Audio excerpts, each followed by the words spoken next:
Di tengah efisiensi anggaran, hingga kini pemerintah masih berkomitmen untuk tetap melanjutkan pembangunan Ibu Kota Nusantara atau IKN. Bahkan komitmen ini juga telah disampaikan dengan tegas oleh Presiden Prabowo Subianto.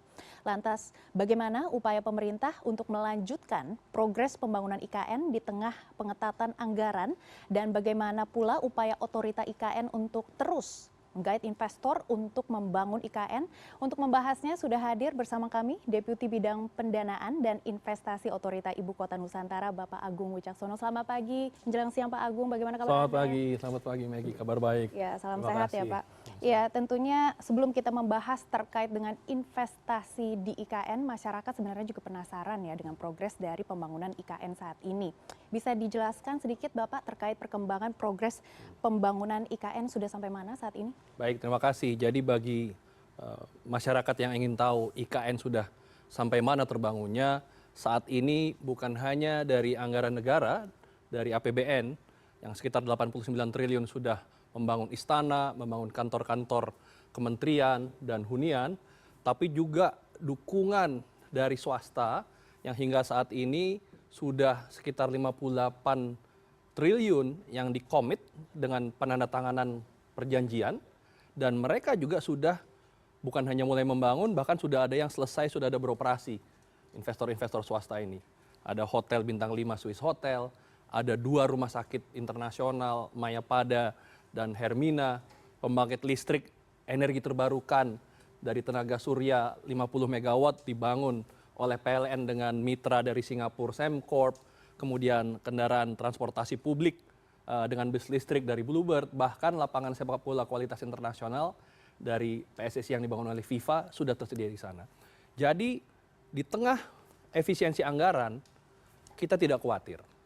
Karena tetap anggaran negara hadir, tadi Pak Presiden Prabowo sudah mengarahkan 48,8 triliun sampai 2028, tapi juga dukungan investasi swasta, baik dari swasta murni maupun KPBU kerjasama pemerintah badan usaha itu semakin menguat di IKN.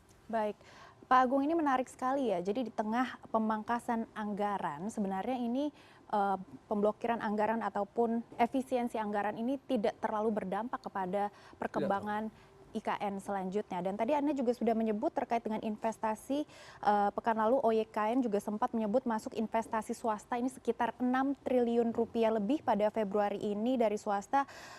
Bapak bisa dapat menjelaskan lebih lanjut terkait rincian sebenarnya investasi tersebut dan juga sektor-sektor apa saja yang terlibat pada Februari tadi? Baik, jadi yang pertama kata-kata diblokir ini kita luruskan dulu. Jadi yang diblokir bukan anggaran IKN. Ya. Istilah blokir itu istilah yang umum terjadi di anggaran pemerintah di awal tahun, ada bagian-bagian yang belum bisa digunakan, tapi kemudian seiring perjalanan ini kemudian bisa dimanfaatkan. Sehingga melalui Impres Efisiensi Anggaran nomor 1 tahun 2025 yang diterbitkan tanggal 22 Januari, kita tidak khawatir karena tanggal 21 Januari sehari sebelumnya, pada rapat kabinet terbatas, Presiden Prabowo Subianto di hadapan Kepala Otorita IKN Bapak Basuki Hadimulyono, Menko Infrastruktur Pak AHY, Menteri PU, Pak Dodi Anggota dan Menteri Perumahan Pak Marwarar Sirait sudah menyampaikan untuk IKN ini tetap menjadi prioritas dan sampai dengan 2028 48,4 triliun. Bahwa besoknya sehari setelahnya ada Impres Efisiensi itu sudah dibahas sebelumnya, ya, sehingga tanggal 3 Februari Bapak Presiden kembali mengundang rapat terbatas untuk mengkonfirmasi sekali lagi bahwa anggaran itu tetap, ya, anggaran itu tetap, bahwa ada efisiensi betul, tapi justru untuk otorita IKN yang tadinya 6,3 triliun dengan efisiensi menjadi 5,2 triliun, tapi kemudian ada 8,1 triliun yang disetujui setelah itu oleh DPR. Minggu lalu DPR menyetujui tambahan 8,1 triliun dan sekarang sedang dalam proses dengan Kementerian Keuangan. Nah, semua ini anggaran APBN ini tujuannya untuk membangun yang tidak bisa dibangun swasta. Ya, istana misalkan tentu dibangun oleh negara.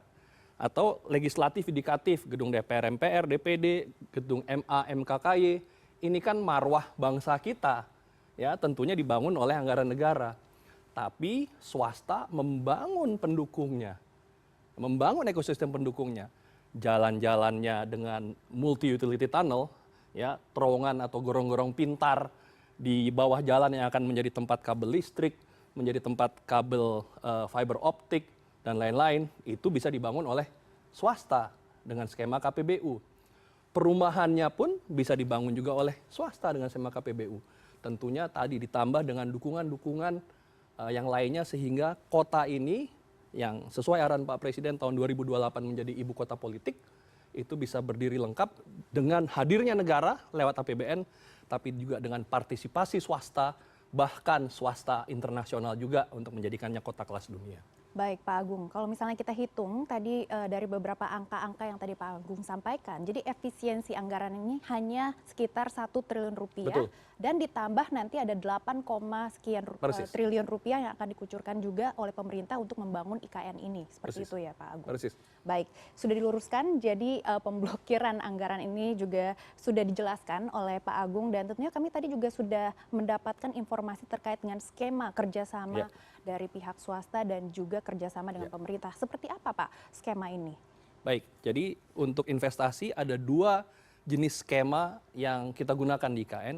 Pertama adalah swasta murni atau kita menyebutnya direct investment, dan yang kedua adalah KPBU, kerjasama pemerintah dengan badan usaha atau PPP, Public Private Partnership. Sekarang saya sampaikan yang swasta murni dulu. Ini adalah investor swasta masuk ke IKN di atas lahan yang disediakan IKN, kemudian melakukan perjanjian dengan IKN, mereka harus membangun dalam satu waktu tertentu dan resiko-resiko bisnisnya ditanggung sepenuhnya oleh investor. Contoh, bangun hotel tadi, ada Swiss Hotel atau rumah sakit, ada Mayapada, ada Hermina, kemudian yang sedang dibangun ada rumah sakit Padwi Waluyo misalkan, dan lain-lain, itu semua direct investment yang tadi disebutkan ada tambahan sekitar akan 6 triliun. Bulan Februari ini kita targetkan sampai dengan 9 investor akan bertambah bangun hotel bintang 3, bintang 4, akan bertambah bangun rumah makan Padang, gitu ya. Karena tetap kita harus makan nih, terutama apalagi nanti di 2025 Maret, bulan Ramadan kita mulai ke sana, tentu harus ada makanan begitu ya. Buka puasanya nanti dengan Padang ya Pak? Insya Allah ya. Kemudian juga ada universitas yang akan melakukan groundbreaking ya. Ini ada 9 ini nantinya mencapai sekitar 6,5 triliun, ini akan kita dorong dengan direct investment. Nah yang kedua yang KPBU, kerjasama pemerintah dengan badan usaha swastanya akan membangun nih, bangun jalan, bangun hunian, bangun pembangkit listrik dengan anggaran mereka, dengan uang mereka. Namun pemerintah dengan skema KPBU ini akan melakukan juga perjanjian di mana adalah memberikan jaminan pengembalian investasi bagi para investor ini melalui skema pembayaran availability payment, pembayaran berdasarkan ketersediaan, availability dari sarana yang mereka bangun, ketersediaan huniannya, ketersediaan jalan dengan standar-standar layanan tertentu. Ini yang membuat ada kepastian bagi investor. Jadi kalau ini mereka tidak menanggung risiko 100%, ada risiko yang dibantu ditanggung oleh pemerintah. Dengan 2 skema ini ditambah tentunya hadirnya negara dengan APBN, ini memberikan guarantee, memberikan keyakinan bagi investor bahwa IKN ini bukan sebuah proyek jangka pendek, tapi merupakan sebuah cita-cita bangsa, dan karenanya negara hadir untuk menjamin keberlangsungan, dan swasta sekali lagi ikut membangun, mereka menjadi para investor pelopor. Ya. Negara ini dibangun oleh para pelopor, kota IKN juga dibangun oleh para investor pelopor. Baik Pak Agung, kalau misalnya kita bicara terkait dengan investasi, pastinya ada return of investment-nya, ROI-nya seperti apa untuk 2 skema ini? Apakah nanti investor-investor ini juga, tadi kan juga sudah dibicarakan akan dijamin ya oleh pemerintah. ROI-nya ini seperti apa Pak Agung? Tentunya ROI-nya atau IRR-nya, internal rate of return-nya berbeda-beda. Untuk yang sifatnya direct investment, ini tentunya mereka bisa menghitung berdasarkan indikasi IRR sektor tertentu. Namun tentunya bagi para investor pelopor ini sadar, masuk IKN di awal belum langsung untung. Ya. Tapi jangka panjang ini akan untung. Di dunia ini, bahkan di Indonesia, itu banyak kota-kota sudah dibangun juga oleh swasta. Ya. Contoh, saya dulu kerja di developer pembangun kawasan industri namanya Jababeka. Dulu Cikarang di tahun 80-an bukan apa-apa, tapi sekarang jadi kota dengan investasi 20 negara, sekitar 2.000 perusahaan ada di sana. Bumi Serpong Damai, BSD, juga dibangun sebagai kota mandiri, awalnya belum apa-apa tahun 80-an. Ya, kalau boleh bilang tanda kutip dulunya, disuka diledek sesuatu yang dibuang di sana, ya lama-lama orang mengira buang uang, tapi sekarang bukan buang uang, justru dapat uang dengan invest di BSD misalkan. Dan capital investment-nya tanahnya juga masih murah begitu. Persis. Ya? Sama dengan IKN. IKN ini sekarang kita sediakan tanah dengan murah. Ya, antara 100.000 sampai maksimal 800.000 1 juta per meter persegi.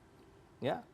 Karena kita tahu nggak bisa cuan di depan, tapi nanti di kemudian hari seperti pengalaman Jababeka, pengalaman BSD, pengalaman Ciputra, bangun kota mandiri, atau bahkan di dunia banyak nih kota-kota baru yang dibangun akan bisa seperti itu. Nah, kalau KPBU, IRR-nya ini prosesnya negosiasi kita sama mereka untuk mendapatkan IRR yang menguntungkan bagi investor, tapi juga bagi kita pemerintah, kita menjamin bahwa resikonya juga bisa kita manage, termasuk resiko dari good governance. Jadi kita proses negosiasi, kita juga ada proses audit atau review ya oleh aparat-aparat pemeriksa dari pemerintah, sehingga ini kita bisa jamin bahwa KPBU ini menguntungkan untuk semuanya. Baik, kalau misalnya sudah ada skema yang jelas dan juga ada jaminan dari pemerintah, sebenarnya kendala utama untuk menarik investasi ke IKN ini seperti apa, Pak? Kendalanya satu yang paling utama adalah waktu, dan orang sering tidak sabar. Orang sering mengira IKN ini harusnya dibangun selesai dalam 2 tahun kemarin, atau harusnya dibangun selesai oleh satu masa pemerintahan. Padahal kita tahu, saya kasih contoh bangun kawasan wisata saja ya, waktu menarik orang untuk datang ke Raja Ampat misalkan, mungkin orang membayangkan, aduh jauh sekali ke sana, infrastrukturnya belum memadai misalkan, atau penerbangannya bagaimana. Tapi begitu ini dipromosikan ke dunia, kita lihat tempat-tempat seperti Raja Ampat atau Derawan di Kalimantan Timur, itu banyak sekali yang tertarik dan masuk. Sama IKN juga begitu. Orang awalnya membayangkan, gimana ya ke IKN, terbang ke sana naik apa? Perjalanannya dari Balikpapan ke IKN seperti apa? Tapi seiring dengan waktu, infrastruktur dibangun oleh pemerintah, jalan tol akan diselesaikan. Sekarang dengan jalan tol, tadinya dari Balikpapan ke IKN itu 2 jam lebih, sekarang itu kurang dari 1,5 jam, dan nantinya tahun ini bisa menjadi 45 menit. Kemudian orang juga mungkin belum tahu kalau ke sana nanti apa yang bisa disediakan ya. Pelan-pelan kita bangun tadi rumah sakit ada, sekolah juga nanti akan ada. Pelan-pelan itu semua akan terwujud, dan IKN ini ditargetkan menjadi sebuah world class city for all itu 2045 ya. Tapi tentu ada tahapan-tahapan menuju 2045, dan sekarang tahapan yang ada kita berada di tahap kedua dari 2025 sampai dengan 2028 untuk membangun menjadi sebuah kota dengan kehadiran trias politika, eksekutif, legislatif, yudikatif. Baik. Jadi tadinya targetnya itu memang sedikit mundur begitu ya, Pak Agung? Mungkin bukan mundur, malah mungkin dipercepat dengan perintah Pak Prabowo. Beliau perintahkan eksekutif, legislatif, yudikatif di 2028. Sebelumnya di 2024 di masa Pak Presiden Jokowi, hal itu belum disampaikan oleh Presiden Jokowi. Masih belum ada tahun berapa? Betul. Adalah Presiden Prabowo yang memberikan kepastian legislatif dan yudikatif dibangun, anggaran diarahkan, dan kemudian ditargetkan 2028 ini siap. Jadi justru ini adalah percepatan, ini adalah sebuah kepastian. Pak Presiden Soekarno adalah yang menciptakan visi IKN, Pak Presiden Jokowi adalah yang menghasilkan eksekusi, tapi adalah Pak Presiden Prabowo yang nantinya akan menciptakan ini sebagai sebuah kota yang completed, yang terselesaikan untuk pemerintahan. Baik, targetnya 2028, anggarannya juga sudah jelas. Apakah ada indikasi ketingkatan peminat investasi di IKN oleh investor-investor, termasuk juga investor asing, Pak Agung? Ini saya yang senang dengan pengalaman terakhir ini. Baru minggu lalu ketika saya di IKN setelah dari DPR, hadir para duta besar, paling tidak ada 2 duta besar, dan total ada sekitar 8 kedutaan dan juga ada 2 bank pembangunan internasional, ADB, Asian Development Bank, dan AIIB, Asian Infrastructure Investment Bank, hadir ke IKN. Itu menunjukkan betapa mereka berminat, betapa mereka mendukung, dan mereka takjub sebenarnya. Karena di sana mereka bukan hanya ke IKN mengunjungi istana, tapi tinggal di hotel, Swiss Hotel bintang 5 yang dibangun oleh investor, mengunjungi rumah sakit Mayapada yang dibangun investor, main bola di lapangan PSSI bersama Kepala Pak Basuki yang dibangun oleh dana dari FIFA, menanam pohon di miniatur hutan hujan tropis yang merupakan juga dukungan dari perusahaan-perusahaan sebagai bentuk bagaimana kita membangun IKN ini sebagai forest city.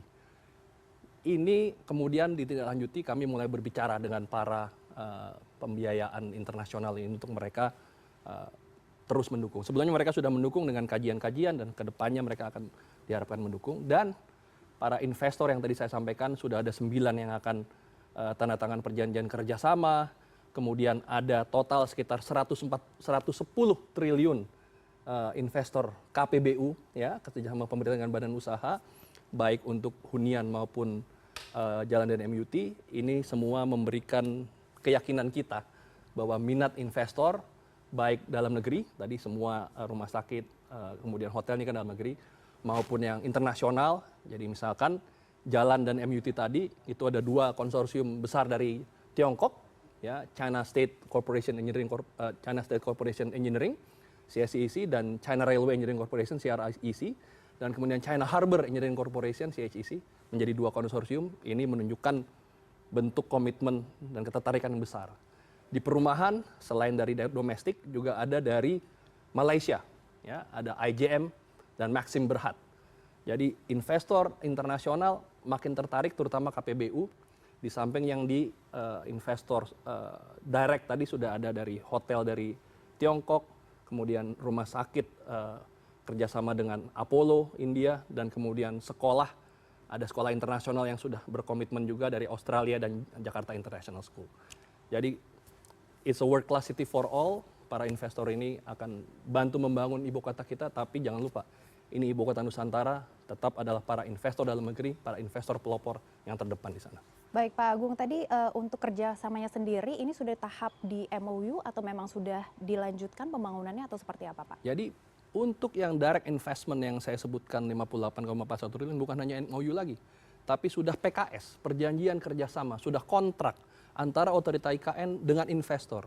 Di PKS itu sudah dijabarkan mereka harus membayar berapa untuk lahan itu, dan sudah bayar. Bahkan sudah ada sekitar 5 perusahaan sudah dapat sertifikat tanahnya.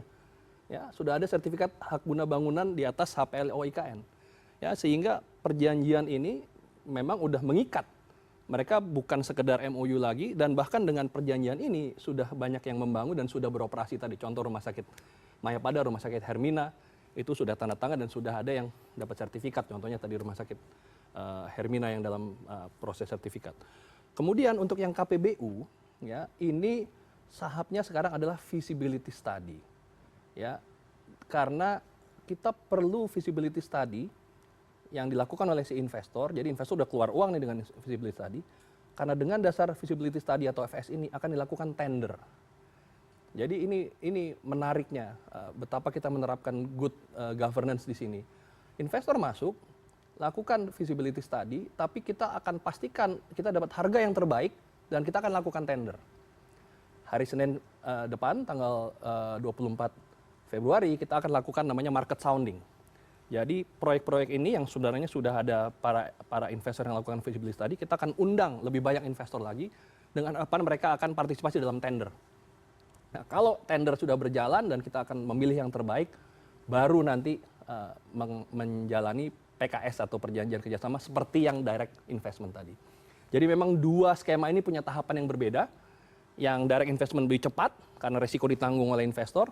Yang KPBU ini butuh proses dengan due diligence, ya, untuk memastikan good governance terpenuhi, rate of return dari investor bisa dijamin, tapi juga pemerintah memastikan semuanya sesuai dengan ketentuan. Baik Pak Agung, terakhir mungkin strategi selanjutnya supaya IKN ini juga menjadi magnet investasi untuk investor asing dan juga investor swasta ke depannya? Strategi yang paling penting adalah yang pertama, seeing is believing.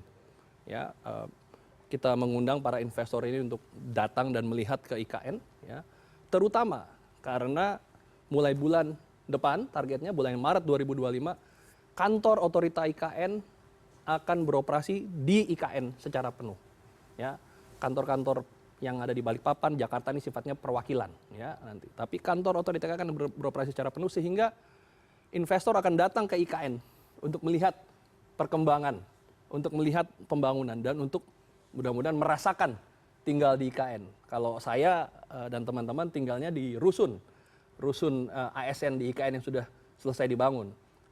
Bagus rusunnya, 98 meter persegi dengan 3 kamar tidur. Jadi bagi ASN muda ataupun yang berkeluarga muda, ya, itu akan cocok tinggal di sana, ya.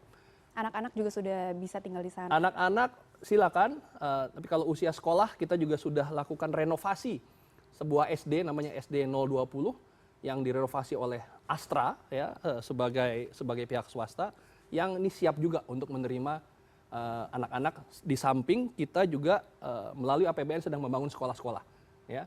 Tapi yang sudah direnovasi swasta juga sudah siap duluan, ya. Nah, harapannya investor juga datang, mungkin apakah tinggal di rusun atau tinggal di hotel yang ada di sana, sehingga para investor ini juga mulai menikmati cuannya dan mereka menikmati tinggal di IKN, menikmati hawa pagi yang bersih di IKN, naik sepeda di IKN kalau perlu seperti Dubes Belanda kemarin datang ke IKN, dia naik sepeda keliling IKN, ya, atau mungkin main bola di lapangannya PSSI, begitu ya. Ada banyak hal yang perlahan-lahan bisa mulai dilakukan di IKN untuk membuat ini menjadi sebuah kota yang livable and lovable. Baik, Ya. seeing is believing. Akan Exactly. mengundang semua investor untuk ke IKN untuk melihat bagaimana sebenarnya progres IKN, dan kami juga akan terus memantau perkembangan IKN selanjutnya. Terima kasih Bapak Sama-sama, Agung Wicaksono, Deputi Bidang Pendanaan dan Investasi OIKN yang sudah bergabung bersama kami di CNN Indonesia Business. Terima kasih Pak. Terima kasih sama-sama Maggie. Terima kasih pemirsa.